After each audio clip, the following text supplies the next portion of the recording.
partir de agora você acompanha ao vivo aqui pela TV Justiça a sessão de hoje do Supremo Tribunal Federal.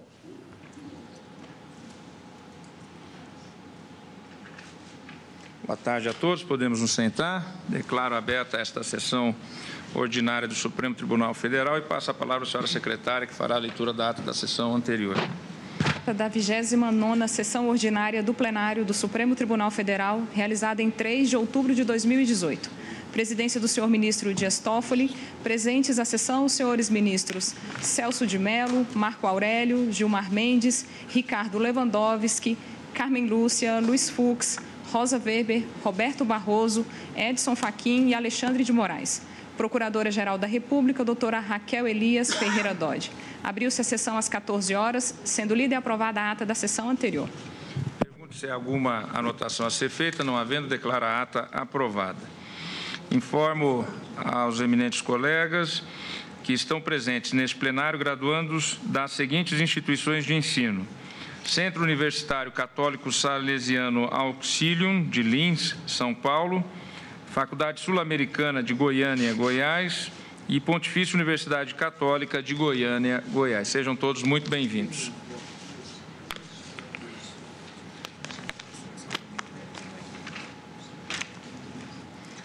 Vamos iniciar com o primeiro item da pauta, ministro Luiz Roberto Barroso. E, ao encerrarmos esse item, depois eu chamarei as listas para nós darmos uma dinâmica aos processos que também estão pautados nas listas. Então, apregou para julgamento os embargos de declaração no recurso extraordinário 589.998, procedente do Piauí, sendo o relator ministro Roberto Barroso, embargante Empresa Brasileira de Correios e Telégrafos, embargado Humberto Pereira Rodrigues, interessado Federação Nacional dos Trabalhadores e Empresas de Correios e Telégrafos e similares. Ministro Luiz Roberto Barroso, Vossa Excelência tem a palavra para relatório e voto.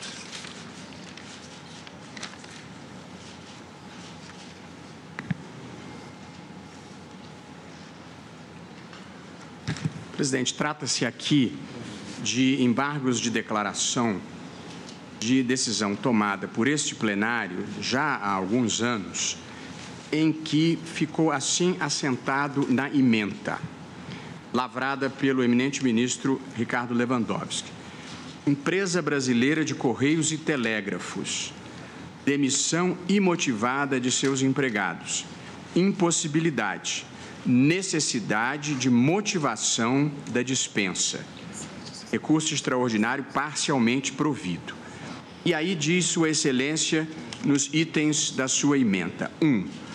Os empregados públicos não fazem jus à estabilidade prevista no artigo 41 da Constituição, salvo aqueles admitidos em período anterior ao advento da emenda constitucional número 19. 2. Em atenção, no entanto, aos princípios da impessoalidade e isonomia, que regem a admissão por concurso público, a dispensa do empregado de empresas públicas e sociedades de economia mista que prestam serviços públicos deve ser motivada, assegurando-se assim que tais princípios, observados no momento daquela admissão, sejam também respeitados por ocasião da dispensa.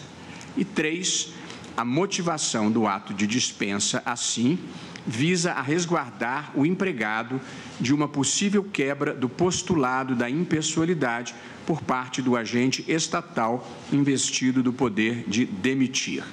E conclui, recurso extraordinário parcialmente provido para afastar a aplicação ao caso do artigo 41, exigindo-se, entretanto, a motivação para legitimar a rescisão unilateral do contrato de trabalho.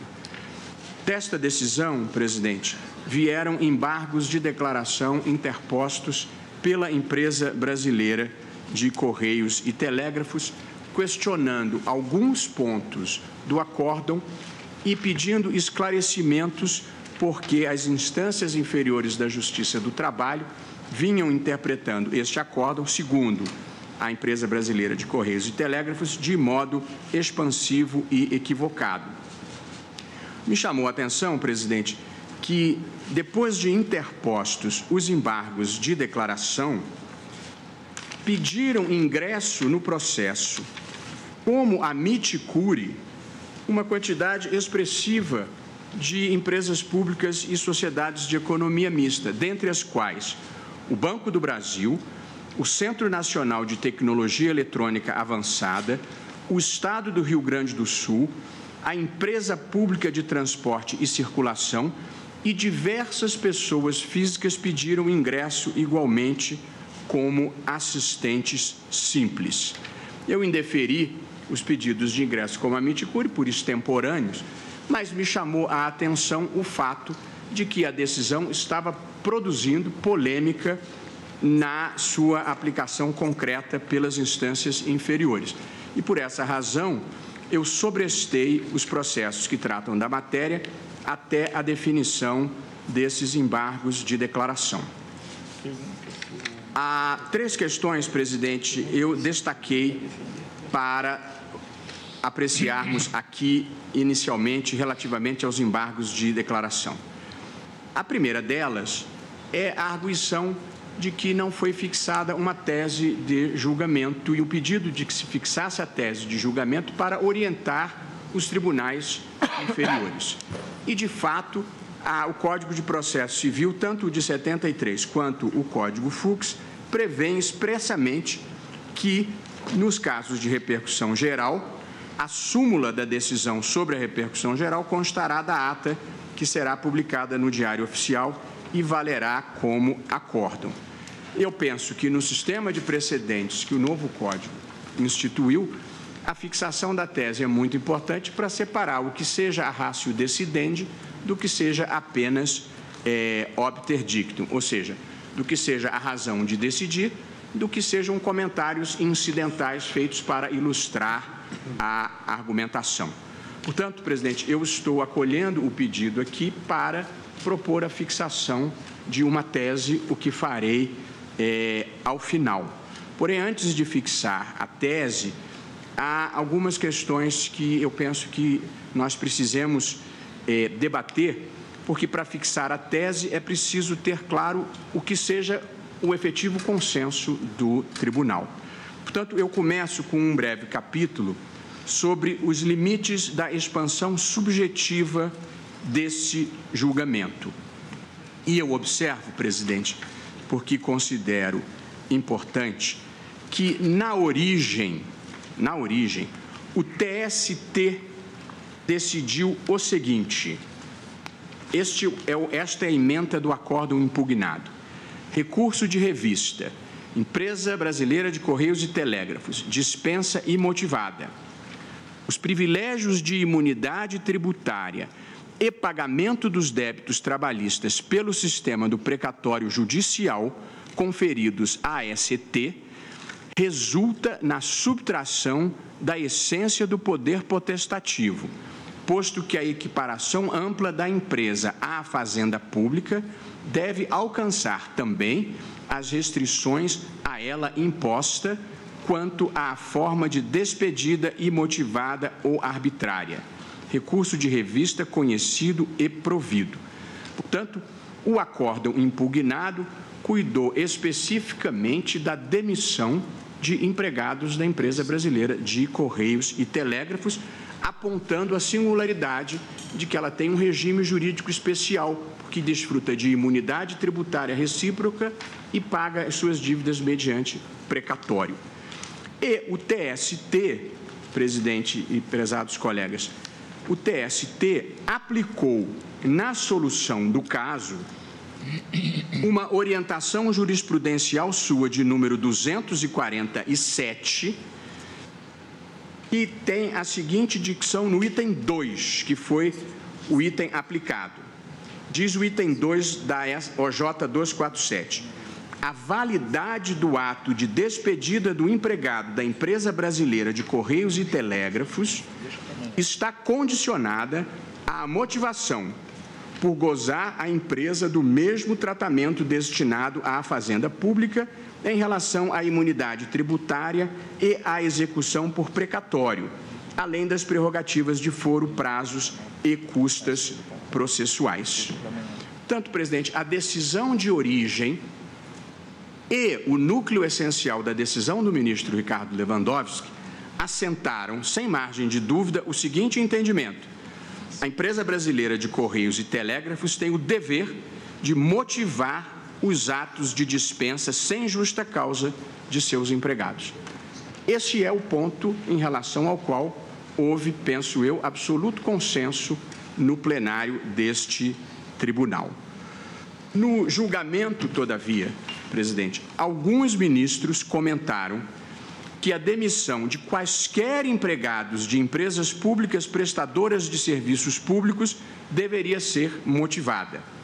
E outros comentaram que a demissão de qualquer empregado de empresa pública e sociedade de economia mista, seja prestadora de serviço público ou não, deveria ser motivada. Portanto, houve obter dicta ao longo do julgamento, mais expansivas as manifestações do que o objeto do julgamento. Da leitura dos votos, presidente, eu extraí o sentimento de boa parte dos ministros de que, se o empregado é admitido por concurso público, a sua demissão tem que ser motivada. Mais de um ministro disse isso. E eu gostaria de dizer que eu não tenho dificuldade com essa tese. Eu não acho que essa tese seja imprecisa ou equivocada, muito pelo contrário. Mas eu vejo alguns problemas na adoção dessa tese. Dois eu destaco aqui.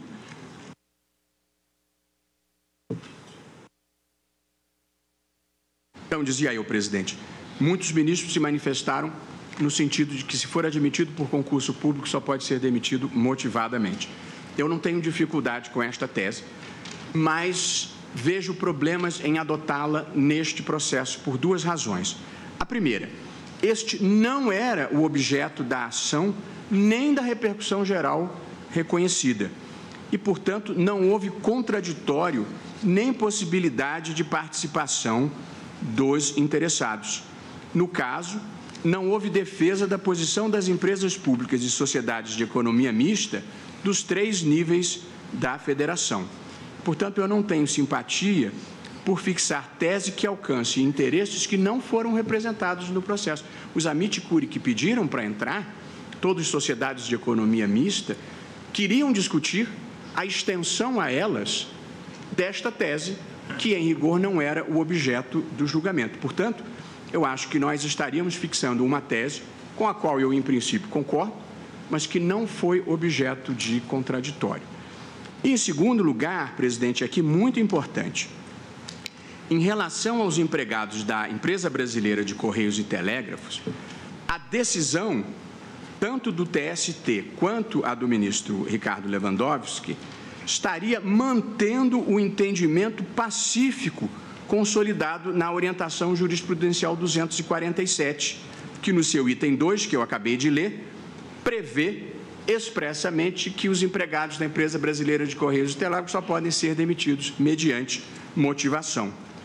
O que acontece, porém, presidente, é que a mesma orientação jurisprudencial, no seu item 1, que não foi aplicado aqui, diz o seguinte: a despedida de empregados de empresa pública e de sociedade de economia mista, mesmo admitidos por concurso público, independe de ato motivado para sua validade.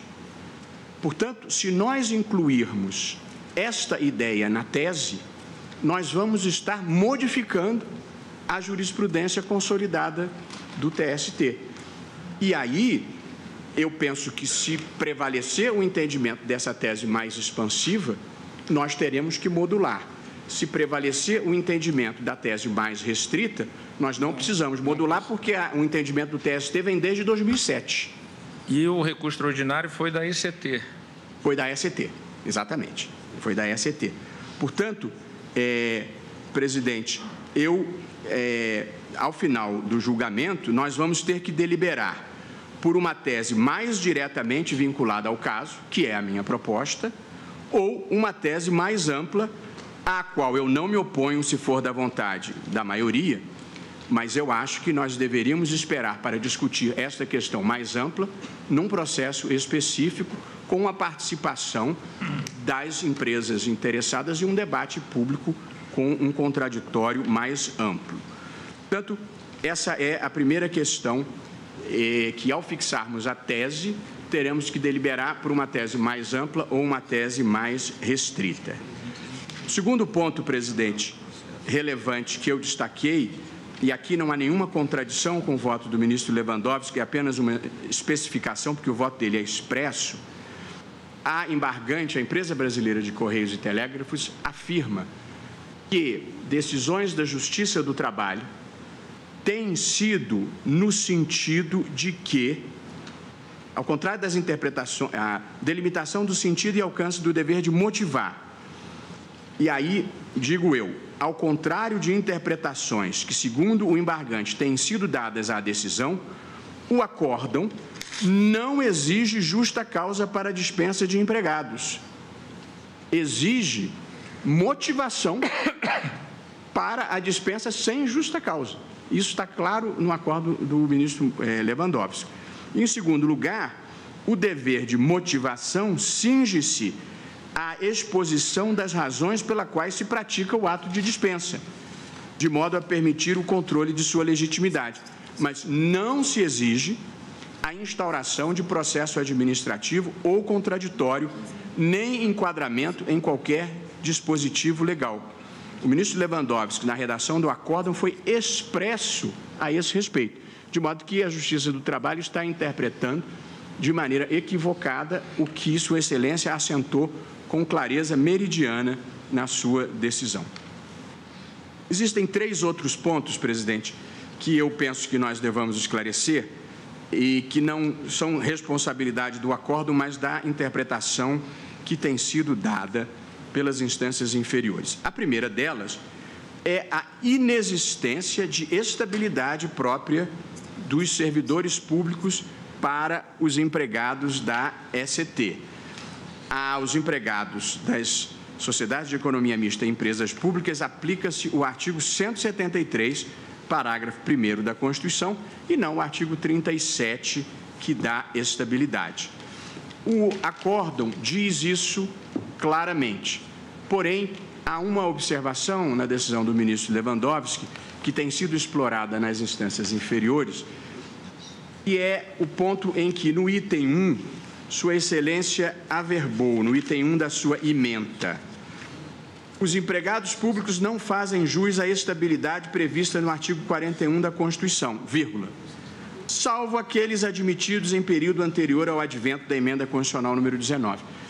Esta matéria, esse ponto da estabilidade anterior à emenda 19, que de fato consta do voto do ministro Lewandowski, não foi, todavia, objeto de deliberação. É uma observação que se encontra apenas no voto dele e, portanto, não há manifestação do tribunal sobre isso, de modo que eu acho que isto não integra a tese de julgamento, é apenas um obter dictum de Sua Excelência e não uma posição do tribunal.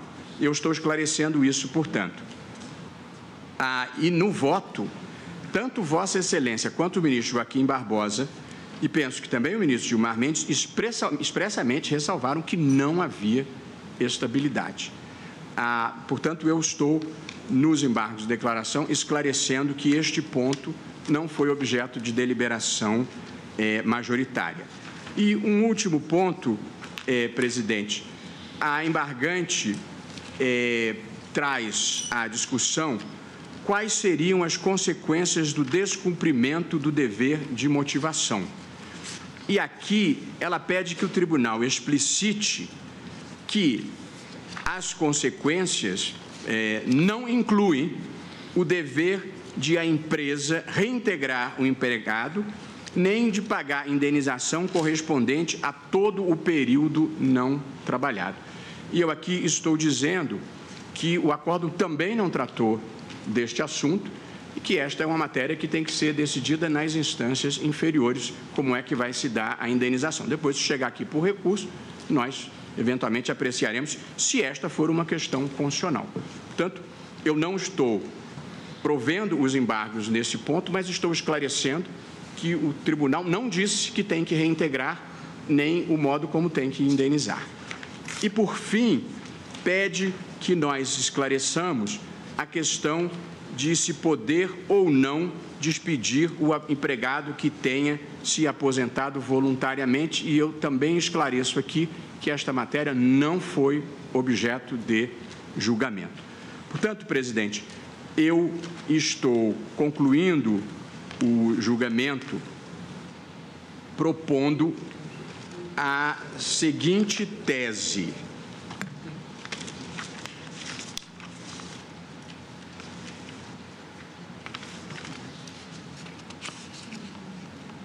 Ante o exposto, voto pelo parcial provimento dos embargos de declaração da AST, de modo a se fixarem as seguintes teses de julgamento referente à repercussão geral.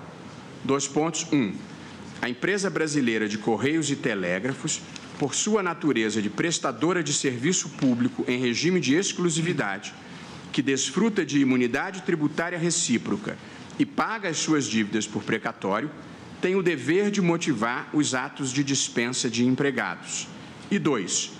A conciliação da natureza privada dos vínculos trabalhistas com o regime essencialmente público reconhecido à AST impõe a exposição por escrito dos motivos ensejadores da dispensa sem justa causa, não pressupondo a instauração de processo administrativo ou a abertura de contraditório prévio. Esclareço, por fim, portanto, essa é a tese, e concluo. Esclareço, por fim, tendo em vista os pedidos formulados pela AST, que não integram o escopo da presente repercussão geral os seguintes temas. 1. Estabilidade de empregados públicos em período anterior ao advento da Emenda Constitucional 19. 2. As consequências práticas de eventual dispensa imotivada praticada em período que já se exigia da AST o dever de motivação. E 3. A validade ou não dos atos de dispensa sem justa causa fundamentados na circunstância de um empregado já se encontrar aposentado. Portanto, presidente, a minha tese que eu proponho para julgamento são esses 2 itens que li e que passarei a Vossa Excelência, e gostaria de reiterar que a tese, digamos, alternativa, que eu acho que está em obter dictum no voto do ministro Lewandowski, eu não divirjo dela, mas acho que nós não deveríamos afirmá-la como tese desse julgamento. Mas, se por acaso for esse o entendimento da maioria, eu reajusto. Mas aí acho que teríamos que modular, porque seria uma modificação de jurisprudência que já vem de longe. Portanto, é como voto, presidente, e aí, se a maioria me acompanhar, eu passo a tese a Vossa Excelência. Pois não. Presidente, apenas uma ponderação. É que, no caso concreto, a jurisdição se esgotou. E se esgotou, inclusive, com uma tese. A época em que nós julgamos o recurso extraordinário, mesmo sob a repercussão geral, não era comum editar-se tese. Mas o que ocorreu na sessão administrativa realizada em 9 de dezembro de 2015, decidiu-se que os relatores daqueles recursos extraordinários e redatores dos acordos em relação aos quais não fora editada a tese, os relatores encaminhariam tese. E o ministro Ricardo Lewandowski encaminhou uma tese. E a tese, a meu ver, é uma tese enxuta, que não permite elucubrações, não permite dúvidas maiores. O que encaminhou Sua Excelência? Que os empregados públicos das empresas públicas e sociedade de economia mista não fazem jus à estabilidade prevista no artigo 41 da Constituição Federal, mas sua dispensa deve ser motivada. Vamos retificar nos embargos declaratórios, sem pedido específico a respeito, a tese que foi encaminhada pelo relator e redator do acordo, não dou esse passo, presidente. E não dou esse passo porque primo muito pela segurança jurídica.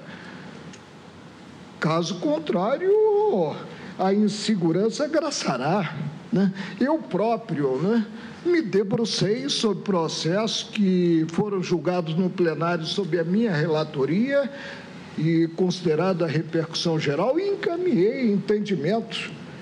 Quem sabe teremos também embargos declaratórios, e julgando embargos declaratórios, fugindo ao objeto dos próprios declaratórios, passaremos a rever essas teses. Portanto, não é o caso de prover-se os embargos declaratórios para, em substituição à tese que prevaleceu e que se coaduna com o julgamento verificado, ter-se a elaboração de outra. Eu simplesmente desprovejo os embargos declaratórios e sinto muito à vontade em fazê-lo, porque fui voto vencido quando do julgamento do extraordinário, entendendo que não poderíamos mesclar dois sistemas, né, e termos uma solução intermediária, não reconhecendo a estabilidade, mas determinando a justificativa quanto à rescisão do contrato de trabalho. Desprovejo simplesmente os declaratórios. Ministro Marco Aurélio abre divergência no sentido de desprover os embargos. Como vota o ministro? Só fazer um breve comentário, entendendo o que diz o ministro Marco Aurélio, é que na sistemática anterior, normalmente o relator trazia o seu voto já com a sua ementa, e quando prevalecia a posição do relator, ele utilizava a sua ementa. O que ocorreu aqui, e ocorria com alguma frequência, é que o voto do relator tinha alguns pontos que não tinham sido objeto de deliberação específica. Por isso que nós passamos a ter a necessidade da fixação da tese. Portanto, o que claramente foi deliberado no acordo do ministro Lewandowski foi relativamente à ECT. A questão da estabilidade anterior à emenda 19 não foi objeto de deliberação, e a questão das empresas públicas e sociedades de economia mista em geral foram obter dicta de diversos ministros, mas também não foi objeto de deliberação. Foi esse o ponto que eu quis destacar. Senhor presidente, eu como relator do RE gostaria de ter a palavra. Pois não, sem dúvida. Eu agradeço ao ministro Marco Aurélio, eu confesso que nem me lembrava de ter formulado essa tese a partir de uma determinação do... Deixa eu dizer uma coisa plenário. Em favor de Vossa Excelência. O ministro Lewandowski votou, o ministro Joaquim Barbosa pediu vista e o processo voltou 3 anos depois e, portanto, ficou um pouco embaralhado mesmo. Pois é, o que eu me lembro, de fato, é que eu reuni minha equipe e fiz um esforço para que nós formulássemos teses em todos os processos dos quais eu fui relator e acabei encaminhando à presidência. A presidência publicou no Diário Oficial. A tese que o ministro Marco Aurélio... comissão que foi pois criada, é isso, exatamente. Foi uma deliberação em sessão administrativa. E todos nós procedemos dessa forma. Encaminhamos teses que foram publicadas no Diário Oficial para conhecimento geral. Agora, vamos rever essas teses? Agora, eu de fato, aqui, porque eu penso que nós temos que chegar a um consenso, agradeço muitíssimo a intervenção do ministro Marco Aurélio, sempre zelando pelo rito apropriado a ser seguido por este plenário. A principal objeção do ministro, na verdade, não é uma objeção, a principal ponderação que o ministro Luiz Roberto Barroso faz é que essa decisão, a meu ver, creio que não estou errado, essa decisão deve cingir-se apenas à empresa brasileira de Correios e Telégrafos, apenas isto. Como na tese que eu propus, eu fui um pouco mais extensivo, no sentido de dizer, os empregados públicos das empresas públicas e sociedades de empresa mista não fazem jus à estabilidade prevista no artigo 41 da Constituição Federal, mas sua dispensa deve ser motivada, porque eu sempre entendi, o plenário entendeu também, quando se faz um processo seletivo ou um concurso público de ingresso, é preciso que a demissão siga inversamente o mesmo rito, ainda que aproximado. Na emenda que eu propus, e o ministro Barroso fez a gentileza de lê-la, naquela parte que fica em letras capitais, eu digo o seguinte: empresa brasileira de Correios e Telégrafos, demissão imotivada de seus empregados, impossibilidade, necessidade de motivação da dispensa, RE parcialmente provido. Talvez, ministro, pudéssemos conciliar essa minha primeira posição, agora generosamente recordada pelo ministro Marco Aurélio, e a posição de Vossa Excelência, e restringirmos a tese apenas ao que foi discutido especificamente nos autos, que era a situação da empresa brasileira de Correios e Telégrafos. E aí ficaríamos assim, aproveitaríamos talvez o que eu consignei, dizendo apenas que a decisão se cinge à empresa brasileira de Correios e Telégrafos, e no mais, como Vossa Excelência bem assentou, nós rejeitamos os embargos simplesmente porque tratam de matérias que não foram discutidas adequadamente aqui. Mas, ministro, pois não. Nós estaremos atuando de ofício. Bem, não, houve embargos... Porque não há pedido da... se eu puder, presidente... Se eu puder, muito embora, muito incomodado o relator, se eu puder utilizar a palavra... Né? Ouvi-lo depois. Muito prazer. Não, é que Vossa Excelência, de certa forma, no voto fez uma observação que entendi indelicada quando eu me dirigi à presidência para tratar de um assunto que diz respeito a julgamento que seria realizado no plenário, né? Nada surge sem uma causa, daí a minha reação, presidente. Digo, presidente, o objeto é único dos embargos declaratórios. O que pede a empresa, né? Pede a empresa, e aí contraria o que contido na tese elaborada pelo ministro Ricardo Lewandowski, né? Que o tribunal esclareça que ela não motivando o rompimento do vínculo empregatício, né, não fica ela, por isso, obrigada a reintegrar, a pagar a remuneração do período de afastamento do prestador dos serviços. É esse o objeto. Ela não ataca em si, né, a latitude da tese elaborada, no que englobou outras empresas públicas e sociedade de economia mista. Cinjo-me ao pedido porque me defronto com um processo em que nós temos uma relação processual subjetiva, cinjo-me ao pedido para, no caso, desprover os embargos declaratórios. Eminente ministro Marco Aurélio diverge em razão do objeto que Sua Excelência vê no Agora eu pedido prometo, presidente, não me dirigir mais a Vossa Excelência, né, levantando da cadeira para tratar de qualquer processo que esteja na bancada para julgamento. Falarei sempre ao microfone. Ministro Luiz Roberto Barroso, gostaria de fazer uso da palavra. Não, eu só esclareci que houve pedidos de esclarecimentos diversos nos embargos de declaração e uma ação cautelar pedindo a suspensão, e houve todos os ingressos de sociedades de economia mista dizendo que estariam sendo afetadas por uma decisão sem terem participado do processo. Por isso que achei próprio prestar o esclarecimento. Presidente, me permite a palavra? O ministro Gilmar Mendes costuma dizer que nós devemos evitar devolver uma bola quadrada para a sociedade.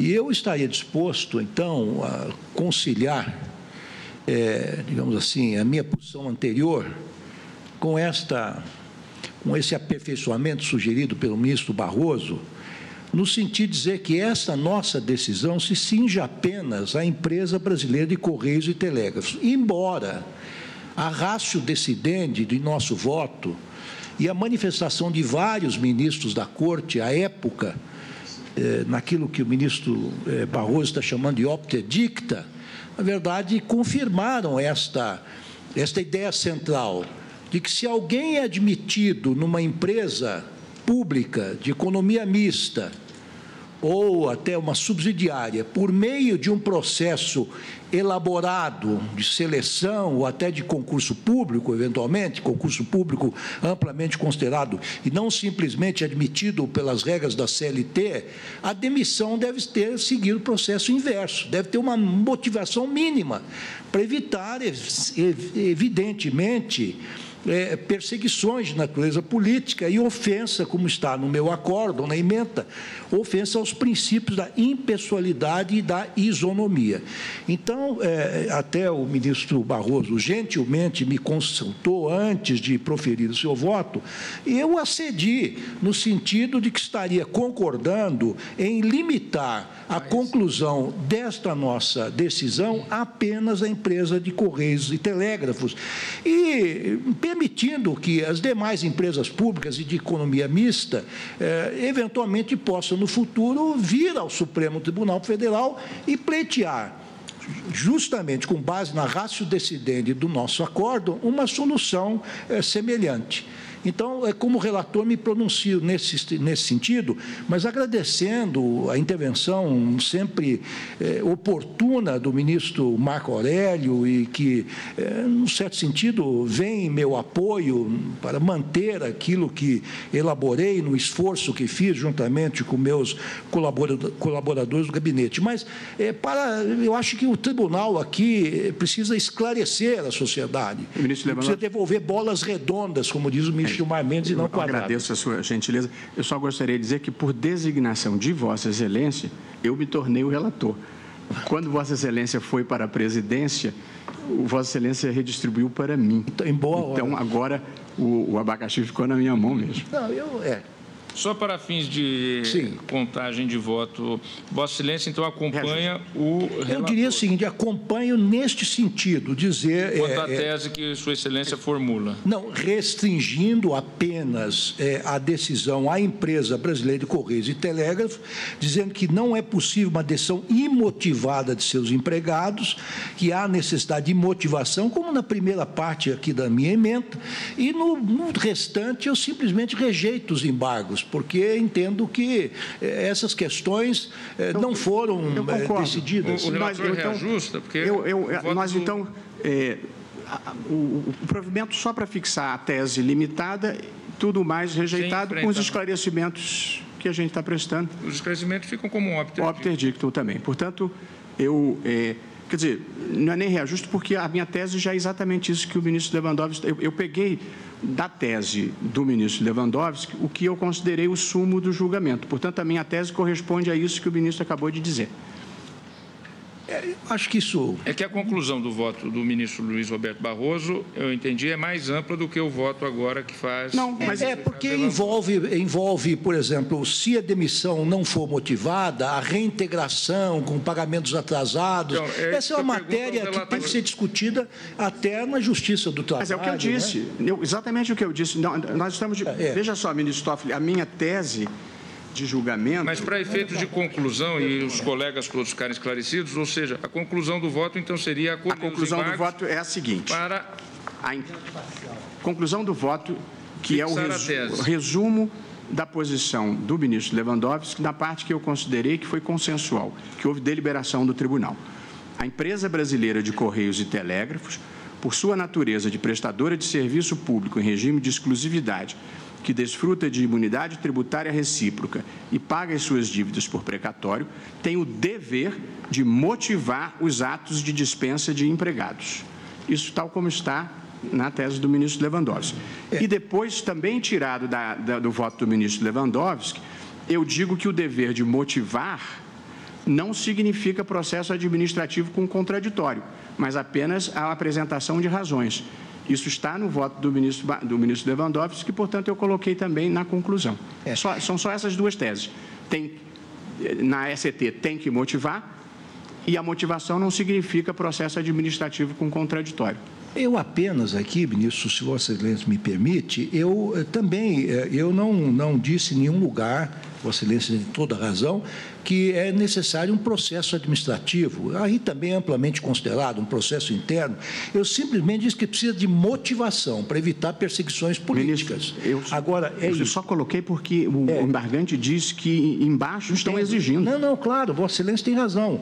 Eu não disse isso e talvez isso valesse a pena esclarecer, mas apenas para que esta tese eventualmente possa ser utilizada, claro, com beneplácito do plenário dessa Corte, por empresas públicas e empresas de economia mista, no futuro, eu não me lembro, não me recordo, posso estar errado, ministro Barroso, eu não disse que a empresa brasileira de Correios e Telégrafos não pode demitir imotivadamente, porque tem alguns benefícios fiscais e tem aí o monopólio das atividades que lhes são próprias, porque isto, de certa maneira, afastaria desta possibilidade ou desta impossibilidade de demitir imotivadamente as demais empresas, porque nós restringiríamos talvez demais a nossa tese às características próprias da ECT. Eu diria, se Vossa Excelência me permitisse, eu manteria apenas aquilo que está na minha própria ementa, que é isto, pelo menos naquela parte que se escreve em letras capitais: Empresa Brasileira de Correios e Telégrafos, ECT, demissão imotivada de seus empregados, ponto. Impossibilidade, necessidade e motivação da dispensa, RE parcialmente provido, ponto final. E aí, nos demais aspectos, eu rejeitaria. Rejeito os embargos. Rejeitaria. Mas eu acho que era preciso esclarecer, e Vossa Excelência diz isso, eu estou procurando aqui, que não precisa de processo administrativo, basta oferecer os motivos. Pode ser, não, eu também não. É porque a ementa, a proposta de tese que eu faço é a reprodução da tese que prevaleceu no TST e que foi mantida aqui, a de que a ECT, por estas razões, é que tem que motivar. Eu também não brigo por esse aposto. Portanto, podemos dizer, a Empresa Brasileira de Correios e Telégrafos não pode demitir sem motivação. Só mais uma última intervenção. Eu também não me oponho ferrenhamente a essa inclusão proposta pelo ministro Barroso. Apenas eu queria dizer que essa expressão processo administrativo é um instituto típico da administração pública direta. Eu nem sei se há um processo administrativo no bojo dos procedimentos da ECT ou de uma empresa pública ou de uma empresa de economia mista. Existem simulacros de procedimentos administrativos, mas processo administrativo é um instituto próprio da administração pública direta. E, portanto, se nós, e digo isso com a devida vênia, se nós incluirmos isto na ementa ou na tese agora proposta, não sei, podemos introduzir, digamos assim, mais um elemento que pode no futuro trazer alguma dúvida, alguma perplexidade. Apenas isso. Eu ficaria... Me perdoe, ministro, Vossa Excelência é um grande especialista na matéria. Eu acho que o processo administrativo existe na administração inteira. Só se chama lato sensu, processo administrativo lato sensu. Tanto que o voto do ministro Joaquim Barbosa, porque, como Vossa Excelência tinha votado muito antes, depois o voto do ministro Joaquim Barbosa é que serviu um pouco de fio condutor para a discussão. E ele diz claramente: não creio ser necessário qualquer procedimento assemelhado ao procedimento administrativo disciplinar próprio dos servidores públicos. Exigência dessa natureza poderia colocar em risco a competitividade dessas empresas. E o que está acontecendo, segundo noticia a embargante, é que a Justiça do Trabalho vem exigindo a instauração de processo administrativo com contraditório para fins de demissão. E não foi isso que se decidiu aqui. Está claro aí pontualmente a diferença, já quase convergindo as duas posições. Vamos ouvir os colegas e verificarmos aí o posicionamento, já declarado o voto de rejeição dos embargos pelo ministro Marco Aurélio. Ministro Alexandre de Moraes. Presidente, eu torno a frisar, nós estamos a julgar processo subjetivo e não objetivo. E quando nos defrontamos com um recurso, nós ficamos jungidos às balizas desse recurso. o que pede a empresa brasileira de Correios e Telégrafos. E eu ouvi que terceiros não foram admitidos. Outras empresas públicas e outras sociedades de economia mista no processo. Pede simplesmente que o tribunal torne extremo de dúvidas que, havendo um rompimento sem motivação, não fica a empresa obrigada a reintegrar e satisfazer a remuneração do período de afastamento do trabalhador. É a única coisa que é pedida nos embargos declaratórios. Por isso é que eu desprovejo, porque penso que o acórdão formalizado está suficientemente claro quanto ao decidido pelo plenário. Ministro Alexandre de Moraes. Presidente, bem, boa tarde, presidente, Insa Rosa, Raquel, ministros. Eu aqui entendo ambas as preocupações. A preocupação é do ministro Luiz Roberto Barroso, quando traz o seu detalhado voto nos embargos, e a preocupação do ministro Marco Aurélio no que seria, eventualmente, um rejulgamento da causa. Eu tenho a compreensão de que é extremamente perigoso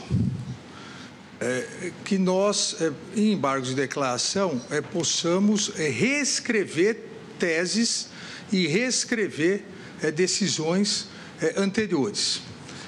E digo isso, com a devida vênia ao ministro Luiz Roberto Barroso, porque se nós verificarmos vários, inúmeros julgamentos, nós vamos verificar também inúmeras razões e motivações em cada um dos votos. Isso pode acabar, e geralmente acarreta, a possibilidade de interpretações diversas e errôneas em relação à conclusão do julgamento que o Supremo Tribunal Federal resolve via reclamação, não via embargos alterando a conclusão. Porque, se assim fosse, cada nova interpretação que fosse dada a partir das nossas decisões, cada problema que surgisse possibilitaria uma readaptação nas teses. E, como eu disse, há um instrumento específico para isso, para verificar se aquela determinada decisão aplicou ou não a tese em repercussão geral vinculante ou a decisão no controle concentrado, e esse instrumento é a reclamação.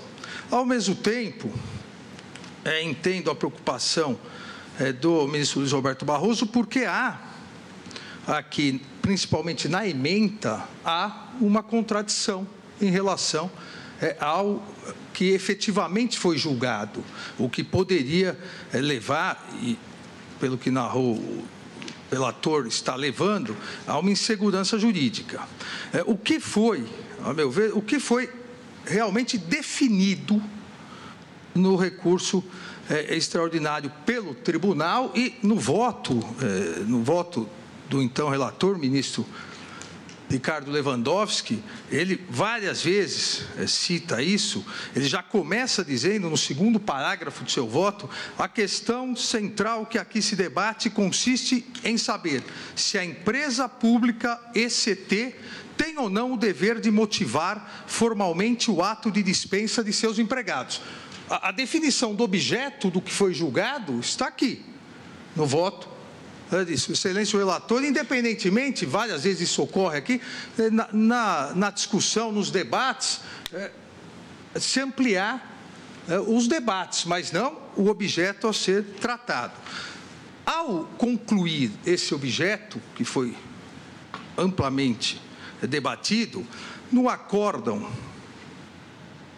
o julgamento termina assim: o tribunal deu provimento parcial ao recurso extraordinário para reconhecer a inaplicabilidade do artigo 41 da Constituição Federal e exigir-se a necessidade de motivação para a prática legítima do ato de rescisão unilateral do contrato de trabalho. Esse é o extrato do julgamento. Esse é o dispositivo conjunto do julgamento, independentemente da ementa. Consequentemente, o que definiu o tribunal, e aqui também parece que não há não há nenhuma dúvida. Primeiro, a inaplicabilidade do artigo 41 da Constituição Federal em relação à hipótese tratada aqui. Não fez marco temporal antes ou depois da emenda 19, não falou se é para outra empresa, não é. Definido o objeto, a inaplicabilidade do artigo 41 aqui, em relação ao caso julgado, a não estabilidade nessas hipóteses. Segundo, considerou legítima a prática do ato de rescisão unilateral do contrato de trabalho nessa hipótese. Então, também não transformou aqui um ato discricionário da administração indireta, no caso da ECT, um ato discricionário que leva em conta conveniência e oportunidade, a discricionariedade da administração em demitir. Não transformou esse ato em um ato vinculado. Consequentemente, já aqui afastou qualquer necessidade, e a teoria do direito administrativo, a teoria geral do direito administrativo, afastou qualquer necessidade de procedimentos administrativos contraditórios, porque ao não transformar o ato administrativo discricionário por considerar legítima a prática do ato de rescisão, ao não transformar em vinculado, não se exige um motivo, e esse motivo, ao ser imputado, esse motivo possibilitaria, por o ato ser vinculado, uma ampla defesa contraditória. Não fez isso. Exigiu algo que é totalmente diferente do motivo do ato vinculado. Ao manter o ato discricionário, exigiu tão somente uma motivação. Ou seja, o ato continua discricionário, o ato continua levando em conta a conveniência e oportunidade, mas, e foi muito bem e longamente ressaltado no voto do eminente ministro Ricardo Lewandowski, mas para se evitar a quebra do princípio da impessoalidade, para se evitar perseguições políticas, para se evitar falta de razoabilidade, citou Sua Excelência à época também, esse T, posso demitir livremente. Mas vou falar, estou demitindo porque a receita caiu, estou demitindo porque fiz uma readequação geral e estou demitindo os mais modernos. Motiva no sentido de explica, continua discricionário. Por que a motivação? Para eventualmente possibilitar depois judicialmente ou mesmo administrativamente a demonstração do que também é conhecido já há tempos o direito francês, a aplicação da teoria dos motivos determinantes. O ato continua discricionário, mas uma vez que haja motivação, se o ato não corresponder à motivação, se a motivação for falsa, for enganosa, esse ato pode ser anulado a posteriori. Ou seja, o próprio termo colocado no acórdão, necessidade de motivação, deixa claro que é a posteriori eventual anulação. Não tem nada aqui a exigir procedimento administrativo. Então, a meu ver, também não há necessidade de esclarecimento aqui. Mas, e aí vem o problema, meu ver, na ementa a ementa principal, vamos dizer assim, em caixa alta, como salientou agora o eminente ministro Ricardo Lewandowski, coloca: Empresa Brasileira de Correios e Telégrafos, ECT, demissão imotivada de seus empregados, impossibilidade, necessidade de motivação da dispensa. Motivação, aqui não se exige procedimento prévio, procedimento administrativo. Então, aqui corresponde, a meu ver, exatamente ao que constou no acórdão, no resumo do julgamento: reconhecer a inaplicabilidade do artigo 41 e exigir-se a necessidade de motivação para a prática legítima do ato de rescisão unilateral do contrato de trabalho. Os itens 1 e 2 da ementa é que acabam ampliando colocando a questão temporal do artigo 41, pré e pós emenda 19, e estendendo genericamente a empresas públicas, sociedades de economia mista que prestam serviços públicos, etc. Mas apesar dessa extensão, fica muito claro, ao meu ver, exatamente pela conclusão do julgamento, e por o que agora ressaltou o ministro Ricardo Lewandowski, é que, caso é da ECT, não se aplica o artigo 41 se exige tão somente motivação para um ato que continua legítimo, então é discricionário, não há nunca necessidade de processo administrativo. Como o próprio relator entendeu, né, manter, reforçar, só o início, o próprio relator original, o ministro Ricardo Lewandowski, o início da sua ementa, eu entendo que estaria solucionada a questão de insegurança jurídica ao declararmos que realmente o que constou no dispositivo, o que aqui vale é o início da ementa. Empresa Brasileira de Correios e Telégrafos, ECT, demissão imotivada de seus empregados, impossibilidade, necessidade de motivação da dispensa. Só isso resolve o problema, é só ECT, não pode a demissão imotivada, continua sendo legítima a dispensa, mas motivada. E essa passaria a ser a tese. Nada mais acho que seja necessário. Então, com essas considerações, se não houver um consenso, né, eu acompanho o ministro Ricardo Lewandowski, tornando isso a declaração aqui para fins de tese. Bom, então, só para entender, eu acho que nós estamos em total consenso aqui. Só vale para a empresa brasileira de Correios e Telégrafos, tem que ser motivado e não se exige processo administrativo com contraditório.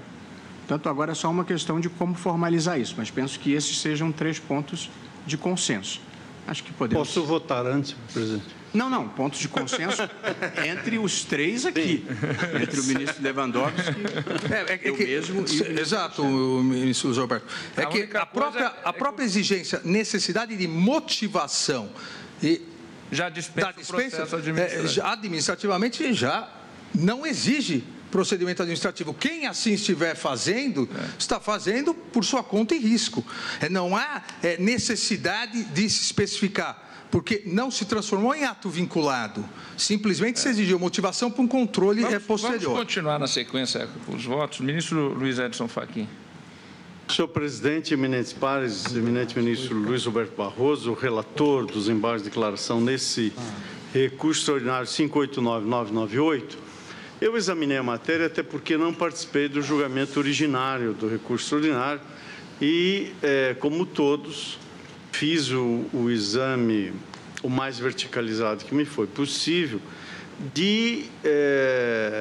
do que entendi como 6 pontos objeto dos embargos de declaração da empresa brasileira de Correios e Telégrafos. Desses 6 pontos, o eminente ministro relator, o ministro Luiz Roberto Barroso, não acolhe 3, ou seja, a controvérsia ou eventual consenso desse julgamento colegiado se cinge, bem depreendido, voto de Sua Excelência e dos debates até agora levados a efeito, há 2 obscuridades que teriam sido apontadas, uma em relação ao alcance subjetivo da decisão, se somente a ECT ou não, a segunda, no que diz respeito ao significado desse significante linguístico motivação, e a terceira, a eventual contradição, sobre a qual o eminente ministro Alexandre Moraes vem de se pronunciar no tema atinente à eventual estabilidade que teria sido afirmada numa parte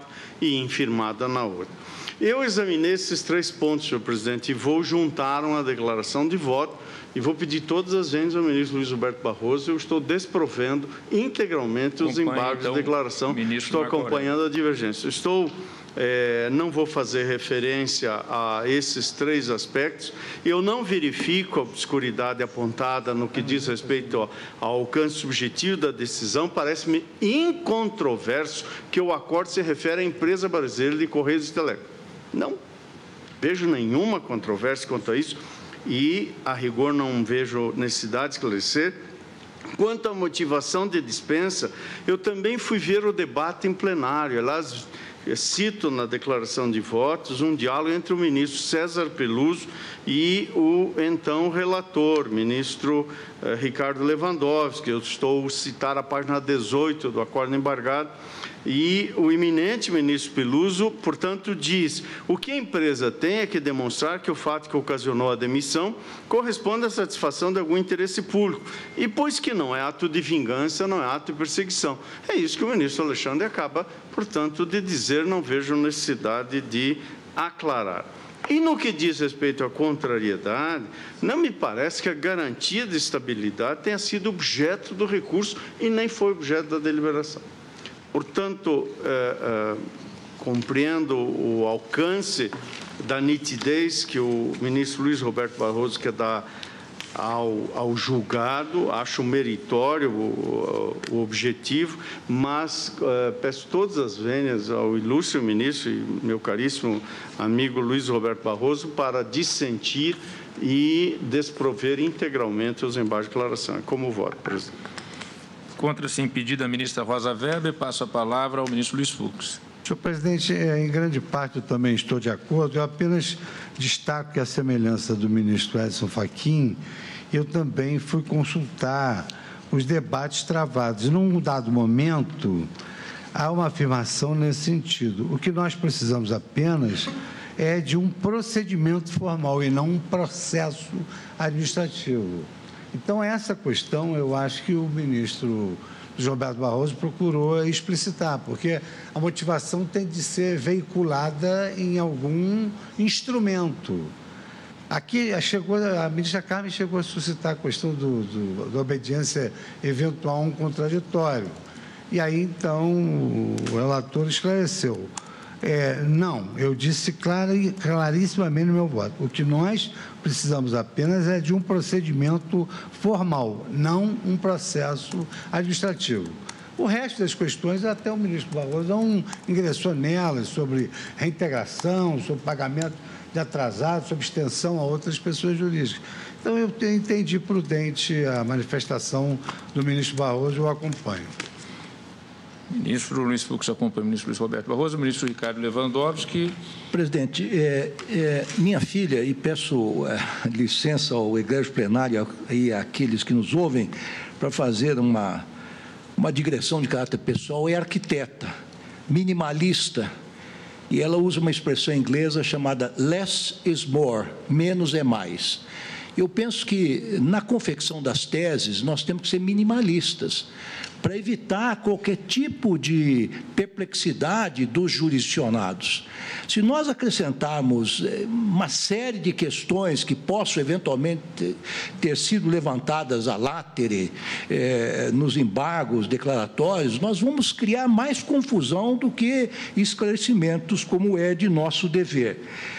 Eu fico com dificuldades de discordar do eminente ministro Barroso, que é um gentleman, e me consultou várias vezes, apontou, inclusive, no meu voto, um ponto em que eu teria feito menção à característica especialíssima da empresa de Correios e Telégrafos, mas eu penso, com toda sinceridade, que já avancei no sentido de concordar com o ministro Barroso, de cingir a tese, a empresa brasileira de Correios e Telégrafos. E acho... Já estou satisfeito. Já estou colocando da forma minimalista que Vossa Excelência propõe. Então, acho que é isso. Então, porque Vossa Excelência... Estou redigindo aqui. Está bem. Estou Então, redigindo. eu estou... Agora, se for rejeitar integralmente ou parcialmente, não importa. O que importa é dizer que a tese cinge a empresa de Correios e Telégrafos. Eu acho, para rejeitar ou acolher, é menos importante do que fixar a tese. Fixada a tese, a gente Vamos só verificar antes, ministro relator, se chegamos a 6 votos. Senhor presidente, só uma indagação ao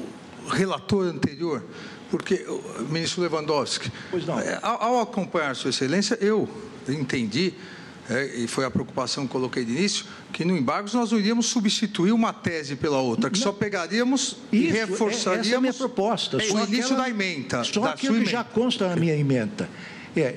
Mas é claro que eu estou me dirigindo no sentido dos esclarecimentos, enfim, que o ministro Barroso quer dar no sentido da restrição. Veja uma ideia, seguindo o que Vossa Excelência propõe. A empresa brasileira de Correios e Telégrafos tem o dever jurídico de motivar, em ato formal, a demissão dos seus empregados. Que é o começo da sua emenda, eu só coloquei o ato formal. Pode ser. Porque aí ato formal não é processo administrativo, mas tem que documentar, tem que formalizar. Vamos só verificar se chegamos a um número certo necessário para eventual acolhimento e aí discutimos a tese. Ministro Gilmar Mendes.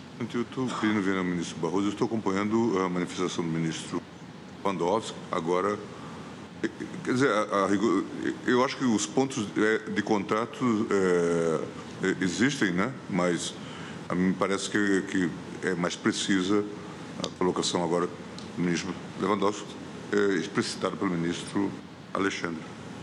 Nós temos 5 votos no sentido de acolher os embargos para fixar a tese mais restritiva, uma mais ampla, que é a do ministro Luiz Roberto Barroso, acompanhado pelo ministro Fux, uma mais minimalista, que é do próprio relator originário. 2 votos pela rejeição dos embargos, o ministro Marco Aurélio e o ministro Edson Fachin. Eu entendo que realmente é o caso de termos uma tese mais minimalista. O ministro Marco Aurélio, sempre atentíssimo, como só acontecer a Sua Excelência, o nosso vice-decano, lembrou que houve a fixação de tese por sessão administrativa. Essa sessão foi a seguinte, foi a sessão, nos termos do item 2 da ata da 12ª sessão administrativa do STF, realizada em 9 de dezembro de 2015. Por quê? Porque havia, senhoras e senhores ministros, vários casos julgados, inclusive com trânsito em julgado, sem tese fixada. E se deliberou administrativamente que os relatores que ficaram vencedores para o acordo, redatores do acordo ou vencedores na proposição, elaborassem tese, foi criada uma comissão. No caso específico, a tese que foi apresentada em sessão administrativa e não jurisdicional, e aqui no caso não houve trânsito em julgado, foi a seguinte: os empregados públicos das empresas públicas de sociedade de economia mista não fazem jus à estabilidade prevista no artigo 41 da Constituição Federal, mas sua dispensa deve ser motivada. Muito bem lembrou o ministro Marco Aurélio. Daí, Sua Excelência não vê razão para acolhimento dos embargos. Eu entendo que é possível acolher os embargos, uma vez que esta tese, com a devida vênia do eminente ministro Marco Aurélio, e pelos fundamentos na rejeição que o acompanhou o ministro Luiz Edson Fachin, porque houve embargos e nós estamos ainda julgando o acórdão na sessão jurisdicional. Por isso eu vou pedir vênia acolher para fixar a tese minimalista. Eu penso que não seria difícil chegarmos a um consenso em relação à maioria que se formou no sentido de fixar a tese minimalista. Chegamos. Pois não. Um consenso meu e do ministro Lewandowski, que submeta aos demais, que seria o seguinte: a empresa brasileira de Correios e Telégrafos, SET, tem o dever jurídico de motivar, em ato formal, a demissão de seus empregados. Portanto, limitamos aqueles que acolhem os embargos estão de acordo com essa tese? Ministro Alexandre? Eu acompanho o ministro Ricardo. Se o ministro Ricardo for refluir, eu repenso. Na verdade, é a minha tese com outras palavras. O ministro Barroso, eu coloquei necessidade de motivação. Sua Excelência reforça dizendo que essa motivação ela deve vir expressa num ato formal. Não, mas é íncito da motivação do ato administrativo um ato formal. Não pode ser de boca, né? Eu me limitei a colocar em linguagem corrida o que estava em forma de ementa. Então, o ministro Lewandowski colocou: empresa brasileira de Correios e Telégrafo, demissão imotivada de seus empregados, impossibilidade, necessidade de motivação da dispensa. Eu coloquei: empresa brasileira de Correios e Telégrafos tem o dever jurídico de motivar a dispensa dos seus empregados. Só coloquei numa frase, porque está quebrado em forma de ementa. E acrescentei a questão do ato formal, que ato formal não é processo administrativo, mas o ministro Lewandowski usa essa expressão no seu voto. Ato formal. Ato formal. Senhor presidente, é o seguinte, eu penso o seguinte: convencer, etimologicamente, significa vencer juntos. Então, eu estou convencido, vamos vencer juntos. Vamos adotar essa tese comum. Não há problema nenhum. Agora, para efeitos de proclamação, definimos a tese em 6 votos suficientes para fixação da tese, uma vez que não se trata de modulação. Não precisa modular. Não é necessário modulação, é só acolher os embargos para fixar a tese. Mas, Vossa Excelência, na conclusão do voto, Vossa Excelência avançava para outros pontos com os quais eu vejo que não se pôs concorde nem o ministro Ricardo Lewandowski, nem o ministro Alexandre de Moraes. Eu pergunto se Vossa Excelência reajustaria para, na conclusão, ficar apenas o acolhimento à tese e esses outros elementos ficariam como obter dictum do voto. E rejeita-se os embargos, porque isso são matérias que devem ser discutidas, se Vossa Excelência não me importa que seja. Na primeira instância ou nas são coisas que eu acho que todos estão de acordo, mas eu não preciso colocar isso no dispositivo. Exatamente, a minha sugestão seria essa, uma vez que o ministro Ricardo Lewandowski procurou vencer com... Mas o ministro Lewandowski não defende que tem estabilidade. Sim. É o que eu esclareço para dizer que não tem. O ministro Lewandowski... Então ficaria como obter dictum ao longo do voto, mas não na conclusão do voto de Vossa Excelência. Está certo. Está bem? Tá certo. Então eu proclamaria que, por maioria, foram acolhidos os embargos de declaração para fixar a seguinte tese. Eu pediria, então, que fizesse a leitura, eminente relator. A empresa brasileira de Correios e Telégrafos, -ST, tem o dever jurídico de motivar, em ato formal, a demissão de seus empregados. No mais, foram rejeitados os embargos. Vencidos os ministros Marco Aurélio e Luiz Edson Fachin, que rejeitavam integralmente os embargos de declaração, desproviam os embargos de declaração. Presidente, eu peço a juntada de voto. O ministro Marco Aurélio fará a juntada de voto e também proclamo que esta tese substitui aquela fixada na sessão administrativa, na 12ª sessão administrativa realizada em 9 de dezembro de 2015. E peço à Secretaria que depois providencie no sistema a substituição da tese de imediato. Vamos passar as listas agora, como havia feito referência, começando pela antiguidade. Ministro Marco Aurélio. Lista número 1 de Vossa Excelência. O eminente ministro Marco Aurélio admite as ações diretas de inconstitucionalidade, números 3.500, 4.314, 4.715, 5.370 e 5.832 e julga procedentes os pedidos nelas veiculados. São todos casos de jurisprudência. Sim. Pergunto se estão todos de acordo.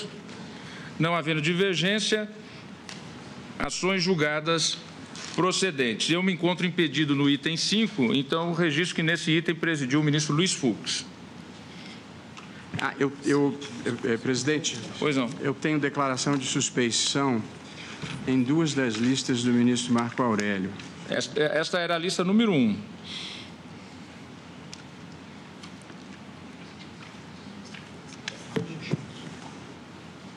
Perdão. Então, peraí, a lista 1 de 10/10, na ADI 3.500, é a primeira. A então, lista 1. Consigno que no item 1, ação direta de inconstitucionalidade 3.500, encontra-se, não participa o ministro Luiz Roberto Barroso. Há quórum suficiente, então a proclamação do resultado se mantém. E na 4.314, da mesma forma, presidente? É o item 2. É isso. Também registra-se a suspeição de Sua Excelência neste item. Também havendo quórum suficiente, a proclamação se mantém com o registro da suspeição do ministro Luiz Roberto Barroso. E no item 5, consta como presidência o ministro Luiz Fux, porque eu me encontrava impedido. Agora, a lista número 2 de relatoria do ministro Marco Aurélio. Também são ações diretas de inconstitucionalidade, números 3894 e 4759, que Sua Excelência julga procedente os pedidos nela veiculados. Há alguma divergência? Não havendo, proclamo este sendo o resultado à unanimidade. Na lista número 3, eu vou chamar só o item 1. No item 2, a pedido de sustentação oral, ficará para o dia de amanhã. No item 1, Ação direta da inconstitucionalidade 3480, Distrito Federal, requerente Procuradoria-Geral da República, interessado Câmara Legislativa do DF, Sua Excelência admite a ação direta de inconstitucionalidade e julga procedente o pedido nela veiculado. Há alguma divergência? Não havendo, é esta a proclamação. À unanimidade. Lista número 4 de relatoria do ministro Marco Aurélio, de 10 de outubro de 2018. Ação direta de inconstitucionalidade 3185 do Espírito Santo. Sua Excelência admite parcialmente a ação direta da inconstitucionalidade número 3185 e julga procedente os pedidos nela veiculados, declarando a inconstitucionalidade do artigo 38 e do anexo 6 da Lei Complementar 233, de 9 de abril de 2002, e da primeira parte do artigo 7º e do anexo 1 da Lei Complementar número 279, de 29 de dezembro de 2003, ambas do Estado do Espírito Santo, no ponto em que revelam como de confiança os cargos de supervisor de segurança e motorista de gabinete 2. Pergunto se há alguma divergência. Não havendo, é esta a proclamação à unanimidade. Lista número 5 de relatoria do ministro Marco Aurélio, de 10 de outubro de 2018. Ação direta de inconstitucionalidade 5767 do Ceará. Sua Excelência admite a ação direta de inconstitucionalidade e julga procedente, declarando a inconstitucionalidade do artigo 2º da emenda de número 59 à Constituição do Estado do Ceará. Não havendo divergência, é esta a proclamação à unanimidade.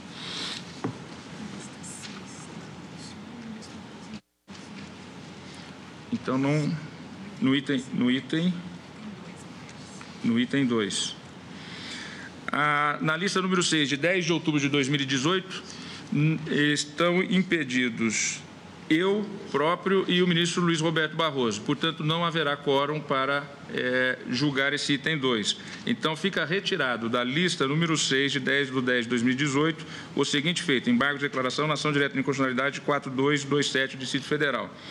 Nesta lista, portanto, teremos apenas um feito. Trata-se dos embargos de declaração na ação direta de inconstitucionalidade 2669, o item 1, de relatoria do ministro Marco Aurélio. Sua Excelência desproveu os embargos. Não havendo divergência, é esta a proclamação à unanimidade.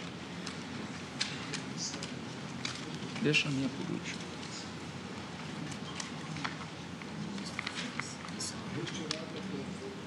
O item 2 da lista número 6.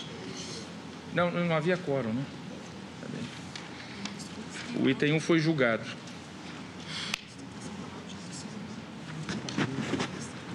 Assim. Ministro Luiz Fux, lista número 2, de 10 de outubro de 2018.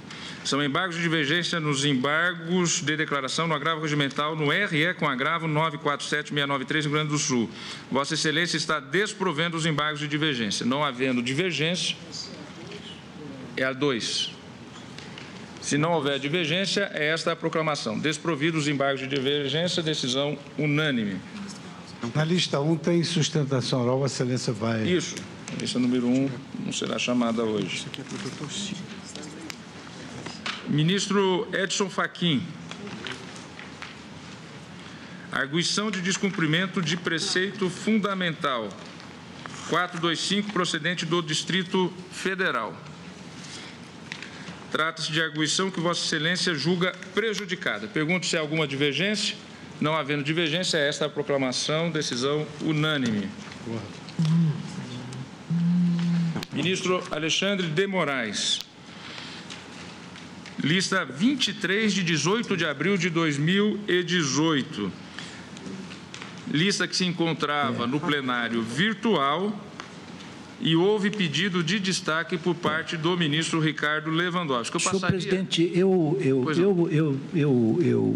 tive cuidado de enviar meu voto divergente à Sua Excelência, o ministro Alexandre de Moraes, com bastante antecipação.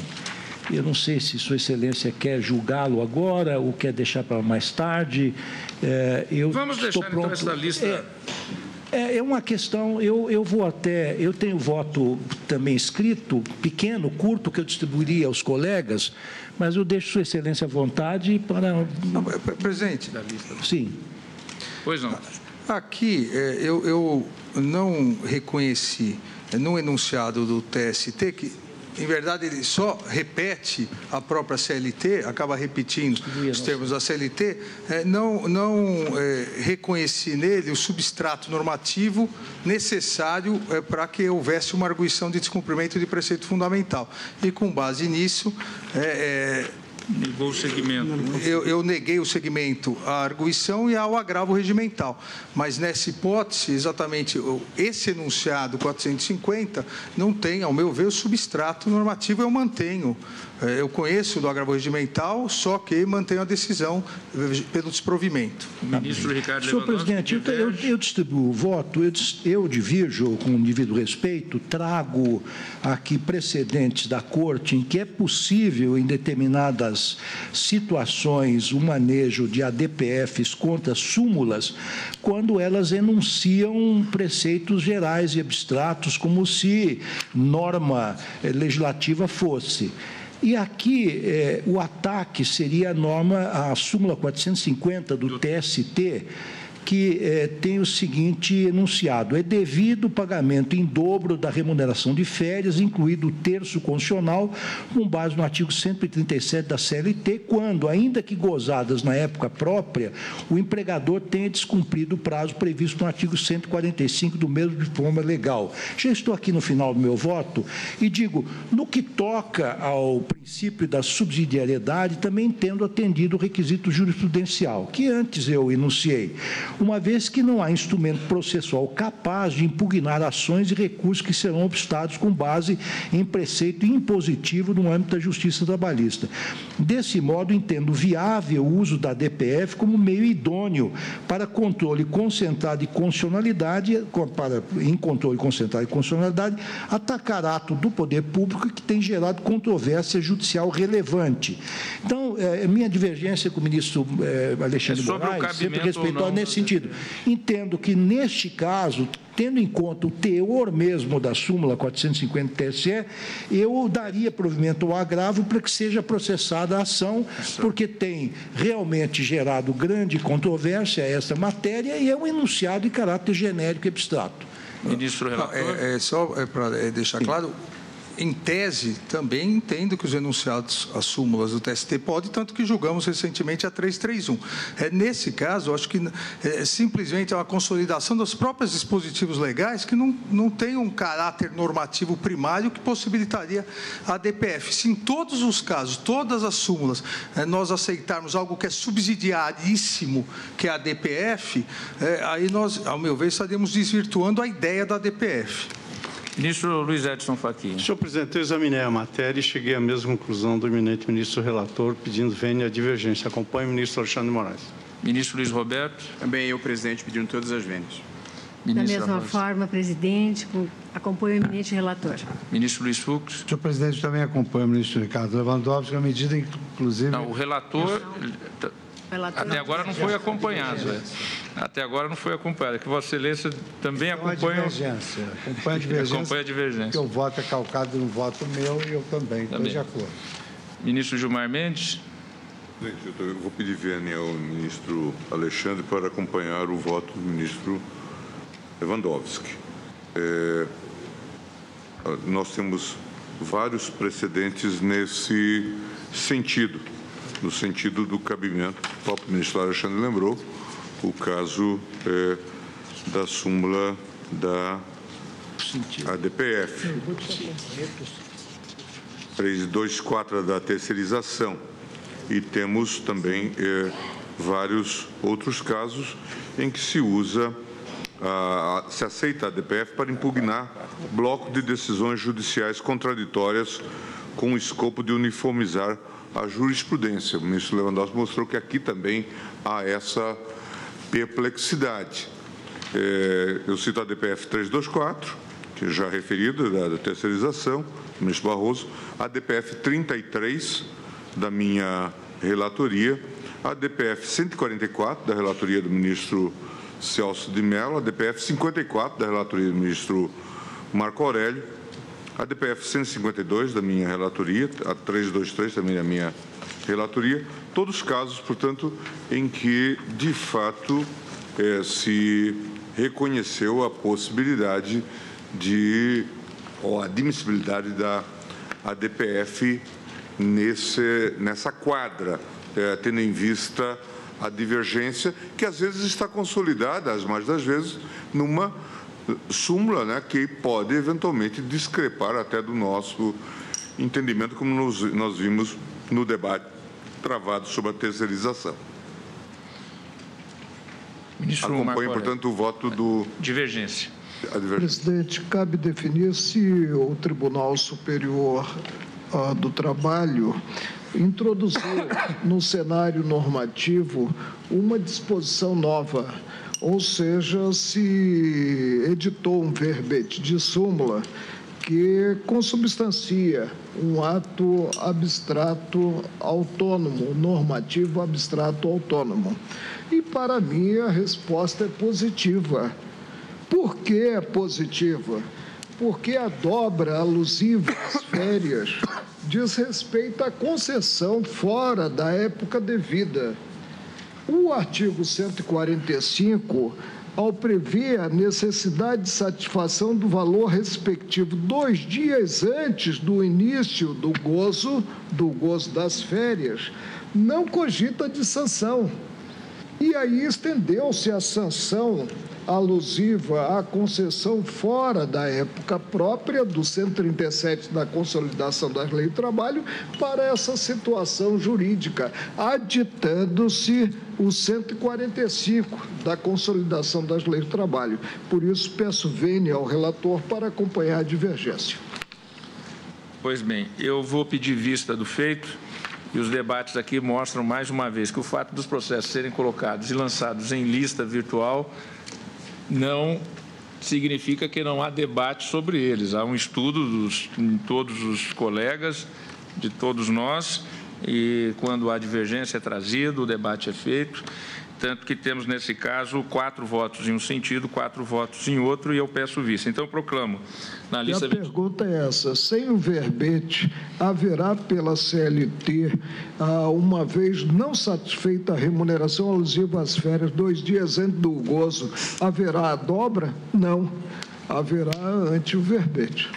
Senhor presidente, só fazer um registro, nem fundamentei, achei que era uma questão, né, que a súmula do TST traduz uma interpretação que foi reiterada em inúmeros precedentes a partir de uma visão sistemática da legislação infraconstitucional. De qualquer sorte, embora respeitabilíssimas as compreensões contrárias, eu sempre reafirmo, parece-me que toda a súmula ela tem que ser interpretada à luz dos seus precedentes. E esses precedentes explicitam essas razões. Às vezes, apenas o enunciado normativo pode ensejar alguma compreensão que não é exatamente a que foi refletida naqueles inúmeros julgados que originaram a súmula. Só o registro, presidente. Agradeço. Pois sim. Então, lista 23, 18 de abril de 2018, de relatoria do ministro Alexandre de Moraes, com um único feito, agravo regimental na arguição de descumprimento de preceito fundamental 501, Santa Catarina. Após o voto do relator, no sentido de manter a decisão com a negativa de seguimento ao ADPF 501 e negar provimento ao agravo, no que foi acompanhado pelos ministros Luiz Edson Fachin, Luiz Roberto Barroso e Rosa Weber, e do voto divergente apresentado pelo ministro Ricardo Lewandowski, no sentido de dar provimento ao agravo regimental para permitir o prosseguimento e a sequência e o processamento da ADPF, no que foi acompanhado pelo ministro Luiz Fux, pelo ministro Gilmar Mendes e pelo ministro Marco Aurélio, pediu vista ao ministro presidente. Ministro Alexandre de Moraes, lista número 3, de 27 de setembro de 2018. Processo com um feito, ação direta da inconstitucionalidade 23, Distrito Federal. Vossa Excelência julga parcialmente procedente a presente ação direta para fixar a interpretação de que o direito de incorporação do percentual de 11,98, garantido por decisão do Conselho de Administração do Superior Tribunal de Justiça, tem validade temporal limitada ao mês de julho de 2002, quando entrou em vigor a Lei Federal 10.475 de 2002, que proveu significativa reestruturação dos padrões remuneratórios dos servidores do Judiciário Federal. Pergunto se há alguma divergência. Não havendo, esta a proclamação do resultado à unanimidade. Lista número 4, de 27 de setembro de 2018, da relatoria do ministro Alexandre de Moraes, também com um único feito, ação direta da inconstitucionalidade 2605, procedendo do Distrito Federal. Sua Excelência conhece parcialmente da ação direta da inconstitucionalidade e, na parte conhecida, julga-a improcedente. Pergunto se há alguma divergência. Não havendo, proclamo que este é o resultado da unanimidade, estando impedido neste feito o ministro Gilmar Mendes. Última lista que chamo é de minha relatoria, lista número 1, de 10 de outubro de 2018, com uma única ação direta de inconstitucionalidade 2898, procedente do Distrito Federal. Ação direta que eu estou julgando improcedente. Pergunto se há alguma divergência. Não havendo, é esta a proclamação à unanimidade. Agora, eu estando impedido, eu pediria ao ministro Luiz Fux que assumisse a presidência. Mas depois Vossa Excelência encerra e vamos para o intervalo. Tem uma AO que eu... Sim, é essa, lista número 2. É que eu estou impedido. Eu também reafirmo impedimento. Como é a AO, com 6 é possível julgar. Depois vamos para o intervalo. Está bem.